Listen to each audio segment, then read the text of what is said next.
Place à notre premier invité en ce jeudi 24 août. Il s'agit bien entendu de M. Mohamed Kamara, directeur juridique du ministère des Affaires étrangères, de l'intégration africaine et des Guinéens établis à l'étranger. Je vous le disais, ambassade des Émirats Arabes Unis à Conakry. Le personnel local subirait-il un traitement dégradant qui lui serait infligé par les dirigeants de la représentation diplomatique de la péninsule arabique? La question est posée depuis que des accusations d'une gravité extrême faisant état de cas de licenciement abusif et de discrimination à l'encontre des travailleurs de couleur noire de la dite ambassade ont fuité dans la presse, notamment dans cette même émission, une situation dont se coltineraient ses employés, dit-on, dans une indifférence glaciale des autorités guinéennes. Qu'en est-il exactement? Ces accusations sont-elles fondées? Les autorités concernées sont-elles restées indifférentes face à cette situation? Des questions que nous abordons, que nous adressons ici maintenant à M. Mohamed Kamara. Bonjour Mohamed, bienvenue. Bonjour monsieur. Le plaisir de vous revoir. Oui, c'est réciproque. Bien bonjour sûr. À tout le monde et bonjour à monsieur Abouakar. Ouais. Alors, le silence, ça fait un grand silence quand même. Hein? Et on a beaucoup de messages venant de nos auditeurs à votre sujet. Qu'est-ce qui explique ce silence? C'est la fonction, l'obligation de réserve ou le devoir de réserve? Je vous remercie d'avoir bousculé vos programmes pour permettre au ministère des Affaires étrangères de faire une mise au point sur une situation. Et pourquoi le silence? Pour deux raisons. Premièrement, vous savez, j'intervenais beaucoup au niveau des médias. Effectivement. Vous êtes tous là. Bon, depuis quand on était à l'université, l'été-major et puis les talibés étaient là avec la voix de l'étudiant, Abakar Diallo, donc j'étais président des étudiants. Abakar Kamara, au niveau de Aya Diawara, Sam, etc. Bon. Donc, pendant ce temps, j'étais président des étudiants. Vous n'avez pas hésité à tout le monde dire, président, il faut intervenir pour que la bourse d'entretien soit payée le 25. Oui. Bref, pourquoi j'intervenais beaucoup au niveau des médias? Ça me faisait mal pendant 15 ans de voir que quand on appelle quelqu'un qui se fait passer pour spécialiste de la Guinée, à la fin de l'interview, il ternissait l'image du pays dans la boue. Je me disais, bon, c'était bon aussi d'intervenir un tout petit peu, sans être dans la xénophobie, mais de dire, bon, il y a l'approche guinéenne aussi que l'on peut développer. Bien. Mais ce qui explique le silence, c'est bien entendu, c'est pourquoi nous tenons beaucoup à la question protocolaire aux affaires étrangères. Il fallait me présenter, ambassadeur Mohamed Kamara, directeur général des affaires juridiques et consulaires. Et vous ne verrez pas quand même des ambassadeurs se relayer au niveau des plateaux, même des journalistes que vous êtes. Il y a certains parmi vous qui ont rejoint je veux dire, des instances, l'organisation, au niveau des organisations internationales, mais c'est observer le silence. D'accord. Voilà. Et puis, quand vous avez été beaucoup diseurs, il faut être quelquefois taiseux. Bien. Et c'est extrêmement important. C'est pas Emmanuel qui va le dire, le contraire, qui va dire le contraire. Au niveau de Africa 24. Hein. Bien, donc ambassadeur Mohamed Kamara, directeur général des affaires juridiques du ministère. Et consulaire, oui. Et consulaire. Oui. Bien. Alors, qu'en est-il de ces accusations qui ont été entendues dans la presse, notamment depuis ce plateau de Mirador, au sujet du traitement infligé, en tout cas qui serait celui des travailleurs de couleur noire, donc, en tout cas le personnel local de l'ambassade des Émirats Arabes Unis à Conakry. Merci encore une fois pour cette opportunité. Vous savez, la direction des affaires juridiques et consulaires gère une panoplie de contentieux. On aura l'occasion d'en revenir. Ouais. Et sur ces contentieux, il y a ce contentieux qui oppose 4 Guinéens et l'ambassade des Émirats Arabes Unis. Et donc, il existe bel et bien un contentieux. Oui, il y a le contentieux. Très bien. Et ce contentieux porte sur la question du contrat de travail. L'ambassade a voulu se débarrasser des 4 personnes en articulant des accusations. Et nous avons reçu le chargé d'affaires qui a aussi hérité de beaucoup de situations. Hein. L'actuel, il a hérité de beaucoup de situations. Et donc, on l'a invité par 3 fois de suite, y compris les 4 Guinéens, en disant, bon, faites-nous des propositions parce que nous ne sommes pas la justice. Le contentieux au niveau du ministère des Affaires étrangères, c'est quand un Guinéen a des difficultés avec un étranger ou un étranger a des difficultés avec un Guinéen. Très bien. Si ces 2 Guinéens, ce sont les tribunaux qui sont compétents. Si ces 2 étrangers à l'extérieur, ce sont leurs propres tribunaux qui sont compétents. Oui. Alors du coup, nous avons été saisis. Et quand ils sont venus nous voir, vous allez voir au niveau du couloir, aux AE, le bureau est toujours engorgé parce qu'il y a des contentieux qui viennent à flot. Et moi, je dois tasser ça à la base parce que le ministre doit s'occuper des affaires macro. Bien. Et le secrétaire général avec la chef de cabinet. Donc du coup, nous avons été saisis. Et chaque fois qu'on a été saisi, moi je demande à ce que le nom des personnes qui nous saisissent apparaisse au niveau du destinataire, avec leur numéro de téléphone. Comme les coursiers ne savent pas où habitent ces personnes, j'appelle moi-même ces personnes pour venir dans mon bureau pour faire la décharge. Et voilà des preuves. Bien. Tout à fait. Le 3 août dernier, nous avons reçu un courrier de la part de ces Guinéens pour dire que ils sont satisfaits de la manière dont le ministère a traité ce dossier. Très bien. Et de continuer justement à explorer les possibilités pour une solution appropriée. Et ils sont venus. Voilà les décharges. 3 août 2000. Et on a dit ceci. On vous informe que la dite lettre a été transmise. Donc on dit, on accuse réception de vos lettres relatives aux contentieux qui vous opposent à l'ambassade des Émirats arabes unis à Conakry. Et on vous informe que la dite lettre a été transmise à l'ambassade des Émirats arabes unis pour vous faire parvenir ces nouvelles propositions suite à la rencontre du 16 juillet 2023 pour permettre à l'inspection générale du travail de procéder au calcul de vos droits. Autrement dit, quand il y a un contentieux comme cela, chaque camp peut accuser l'autre verbalement. C'est-à-dire, certains disent, bon voilà, les propos tels ont été articulés. Vous savez, avec le racisme, c'est très facile de dire l'accusation, mais difficile de prouver. Mais c'est comme du côté des Émirats arabes unis aussi, quand il y a des accusations qui sont portées contre les quatre. Et du coup, qu'est-ce qu'on fait? On opte pour une position à équidistance. Parce que nous avons vocation à protéger nos compatriotes, mais tout en développant les relations avec les pays. Parce que nous avons nos compatriotes qui y vivent. Effectivement. C'est pourquoi la responsabilité se tient avec tenue et retenue. Nous faisons avec sang-froid.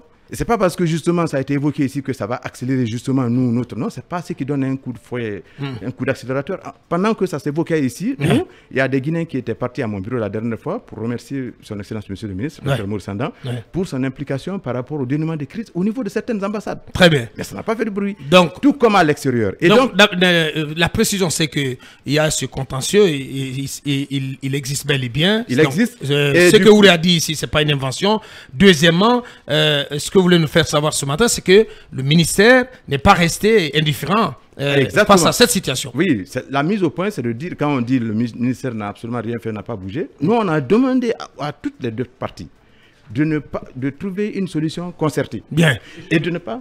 Oui, allez-y. Permettez-moi, monsieur Camara, justement.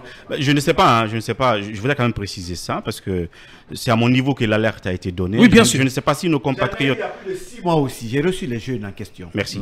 Alors, puisque je l'ai évoqué, je ne sais pas si nos compatriotes sont passés sur d'autres canaux, mais pour mon cas, ici, je disais, parce que je me suis plus appesanti sur les faits de discrimination de licenciement racial et de licenciement abusif dont ils ont été victimes, dont ils ont fait objet, que plus sur l'intervention du ministère. Et en concernant le ministère, je voulais préciser. Réécouter la bande. Je le répète, ce que j'ai dit. Vous avez dit... Comme je l'ai dit textuellement, j'ai dit que ces compatriotes disent avoir donc informé et impliqué le ministère des AE, mais pour le moment, il n'y a pas de... d'issue. Non, j'ai dit d'issue favorable. Bien. C'est ce que j'ai dit. Bon. C'est le mot que j'ai utilisé, d'issue favorable. Donc, je n'ai pas dit, en tout cas moi, en ce qui me concerne, que le ministère ne fout encore rien. Non, attendez. Issue favorable voudrait dire, entre-temps, que sans doute, il y a, comme vous l'avez dit, il y a une démarche Monsieur Abakar, qui n'est pas encore arrivé à la satisfaction de nos compatriotes. On ne va pas polémiquer là-dessus. Voilà. Soyez respectueux de la loi 022. Tout ce qui est en termes de droit de réponse, de réplique et de rectification, vous connaissez les normes. Bien, allez-y. Voilà. Respectez cela, monsieur Ouri. Je vous ai dit, heureusement, monsieur Diallo vous a fait entourer de précautions oratoires en la matière. Quand c'est comme cela, chaque camp va avoir son avocat. Il y a les Guinéens qui se sont servis de leur avocat, qui a fait son propre calcul. L'ambassade a fait son propre calcul. On a dit non, écoutez, faites-nous des propositions. Nous, à la DAGE, il y a des juristes pétris de talent, mais attention, cette tâche est dévolue à l'inspection générale du travail. Donc, nous, on attend qu'il y ait l'autre élément, et sans compter que le ministère a fait une note verbale à l'adresse du chargé d'affaires pour dire que ce contentieux soit vidé. Avant même que vous nous veniez ici, ça trouvait qu'il y a... Monsieur Camara, expliquez à nos auditeurs de quoi ça. Nous posions la question, est-ce que ce personnel subit un traitement dégradant de la part des dirigeants de cette ambassade? Les Guinéens se sont accusés dans ce sens. Ils se sont plaints dans ce sens-là. Bien. Pour dire qu'ils subissent des traitements. Voilà. Mais ils l'ont dit également dans la salle. Vous avez enquêté là-dessus ou pas? Bien entendu, on enquête. Parce que, quelle est la réalité de ces accusations? La réalité, c'est qu'on ne peut pas se fier sur les accusations tant du chargé d'affaires qui articule contre les 4, tout comme les accusations, que c'est parole contre parole. Bien. Vous imaginez? Non. Donc vous n'avez pas de preuves. C'est dites, je n'entends pas. Je dis, de quoi s'agit-il exactement? Tout ça est difficile à prouver en fait. Voilà, En fait, je vous dis, j'ai commencé par cela. Ouais, il a commencé par dire que c'est difficile à prouver. Mais c'est comme le racisme, c'est facile à articuler des accusations et difficile à prouver. C'est comme les accusations que le chargé d'affaires articule contre eux. Et non, c'est adopter une position d'équidistance. Et c'est pourquoi on leur a dit, faites des propositions et on ne veut prendre contact avec personne individuellement. C'est ce que vous faites. Vous écrivez pas en ce moment, parole contre parole, ce n'est pas... Mais l'écrit reste. Maintenant, la partie guinéenne a fait une proposition. Les Émiratis ont dit, bon, quand c'est comme cela, il faut se rabattre sur leur capitale. Vous savez, les ambassades, c'est comme cela. Quand il y a une proposition, ils vont à la capitale et puis les transactions en tractation. Maintenant, côté guinéen, ils ont dit également que le montant qui a été proposé par... c'est une question de salaire, c'est sacré, je ne veux pas évoquer ici, ils peuvent le dire. Ils ont dit que ce qui a été proposé jusqu'à date par les Émirats Arabes Unis, que c'est insuffisant. Donc, on a envoyé également pour dire, non, messieurs, faites à nouveau une nouvelle proposition. Et si l'approche consensuelle n'est pas trouvée, non, on va envoyer maintenant au niveau de l'inspection du travail, l'inspection qui est seule habilitée, pas parce qu'il n'y a pas de juriste qualifié au niveau de l'ADAGE pour traiter cela. Et nous comptons tellement de contentieux que nous gérons. Le motif du licenciement par rapport à l'examen, tout cela va être examiné par l'inspection générale du travail. Bien. Ça, c'est le rôle de l'inspection générale du travail. Tout à fait. Nous, pourquoi on fait cela? Parce qu'on doit faire ce qu'on appelle la protection. Je ne vous demande pas de dire que le motif est justifié ou non, mais quel est le motif du licenciement? Le motif du licenciement, c'est l'ambassade a articulé par endroit qu'il y a insuffisance professionnelle. Il y a des écrits. D'accord. Que certains sont professionnellement insuffisants, et ainsi de suite. Mais nous, on n'a pas à dire... On pouvait rétorquer en disant, mais vous l'avez gardé par rapport à tel nombre de temps, mais vous n'avez pas dit que c'est insuffisant par rapport à tout cela. Mais il appartient à l'inspection du travail qui a qualité, qui a ces attributions-là à faire ce type de travail. Et donc, c'est cela. Bien. Maintenant, il y a que, au-delà de ce contentieux-là, nous gérons une foultitude de contentieux. Très bien. Et puis, sans compter d'autres formes de traitement que nous gérons là-bas, de dossiers. Bien. Le Je pense que vous êtes fait largement comprendre. Le téléphone ne fait que crépiter. Très bien. Chaque fois, vous allez entendre quelques gens venir vous voir, par exemple, un de ces jours, des Guinéens qui sont autour d'une personne, une dépouille mortelle, pour dire non, mais ils sont là-bas avec des procédures et ne comprennent même pas que l'on puisse accélérer un peu la question de la mise en bière.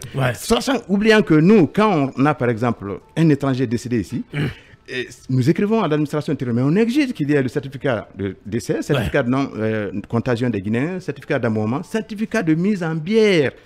Sinon, et certificat de non-port, par exemple, de pacemaker au niveau du cœur. Il y a des patients qui décèdent, qui ont des objets précieux au niveau de l'organisme. Le chef d'escale, par exemple, de l'aéroport, va refuser, s'il n'y a pas ces attestations-là, que la dépouille soit au niveau de la source. Ensuite, ce sont des procédures alambiquées. Ensuite, la question de l'autorisation de survol et d'atterrissage. Abakar, si vous êtes président, c'est pas parce que c'est que vous me sautez, hein? Oui, bien sûr. Quand Emmanuel va être président d'un autre pays et qu'il vienne au-dessus de la terre, Guinée ne va pas dire bon, je suis au niveau de la Guinée comme cela, où est-ce que vous êtes? Non, il faut qu'il ait l'autorisation de survol. Et nous gérons cela au quotidien. Très bien. Il y a la disponibilité de son Excellence, Monsieur le Ministre, qui nous instruit en tant que de besoin pour dire mettez tout en œuvre et tout à faire cessante et faire cela. Et d'ailleurs, le groupe en question avait même été reçu pendant que le ministre était en instance de voyage à 2 h du matin. Très bien. À partir de 20 h. Parce qu'il y avait une série de programmes qui étaient prévus avec les ambassadeurs. Mais le ministre a dit non, attendez. Il a bousculé son programme pour les recevoir. Pour les recevoir pour la énième fois. Très bien, très bien. Bon, Mohamed, on arrive au terme de... Est-ce que c'est la pause? Il y a un cas similaire pour l'ambassade du Mali. C'est pire. Des Guinéens ont été licenciés. D'autres nationalités ont été quand même envoyés à l'ambassade du Mali à Guinée. Nous sommes en train de mettre pire là-bas. D'accord.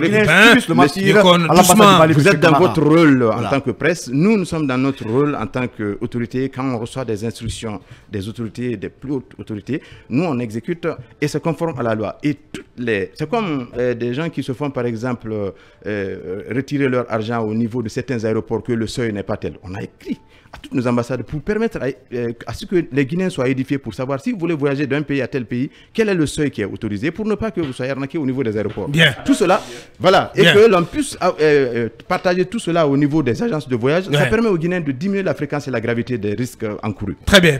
Voilà, c'était l'ambassadeur Mohamed Kamara, directeur général des affaires juridiques et consulaires. Dorénavant, quand il y a des sujets comme cela, même en off, vous appelez, voilà, un technicien pour dire, l'un quoi le sait. Il y a un contentieux, par exemple, qui oppose des travailleurs par rapport à une ambassade, n'est-ce pas?